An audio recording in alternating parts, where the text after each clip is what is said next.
విజయనగరం జిల్లా రామనారాయణంలోని వాల్మీకి పరిశోధన కేంద్రంలో ఈ నెల 24 నుంచి 26 వరకు international youth conclave on Ramayana పేరిట మహాసదస్సు నిర్వహించనున్నట్లు ఎన్సీఎస్ ట్రస్ట్ సభ్యులు నారాయణం శ్రీనివాస్ పేర్కొన్నారు. నగరంలోని తన కార్యాలయంలో ఏర్పాటు చేసిన విలేకరుల సమావేశంలో ఉత్సవానికి సంబంధించిన గోడ ప్రతులను ఆవిష్కరించారు. ఇప్పటికే 2000 మంది విద్యార్థులు పరిశోధన చేసిన పత్రాలను పంపించారు. ప్రతి ఒక్కరికి ప్రశంసా పత్రం అందజేస్తామని చెప్పారు. ఈ కార్యక్రమంలో నారాయణం, గౌరీ, నిత్య, తవాస్మి ప్రతినిధులు పాల్గొన్నారు. అది నా నాన్నగారు నారాయణ నరసింహమూర్తి గారి సంకల్పం. ఎందుకోసం కట్టాము, ఎందుకు కట్టాము అనేది అందరికీ తెలిసిందే.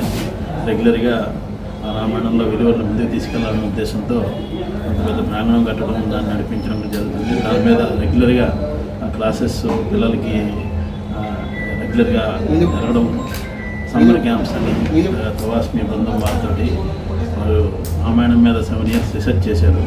వాళ్ళ సపోర్ట్ తీసుకొని క్లాసెస్ కింద తీసుకెళ్తాం.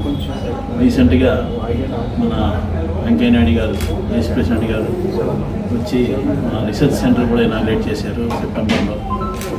కేవలం రామాయణాన్ని ముందుకు తీసుకెళ్ళాలనే ఉద్దేశంతో రామాయణం మీద రీసెర్చ్ చేయాలని, పెద్దవాళ్ళ నుంచి పిల్లల వరకు అందరూ కూడా రీసెర్చ్ చేయాలనే ఉద్దేశంతో ప్రపంచంలోనే అక్కడ అదే విధంగా రీసెర్చ్ సెంటర్ ఓపెన్ చేయడం జరిగింది.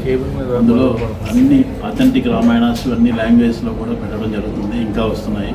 ఫిజికల్గా, డిజిటల్గా కూడా అన్ని పెట్టడం జరుగుతుంది.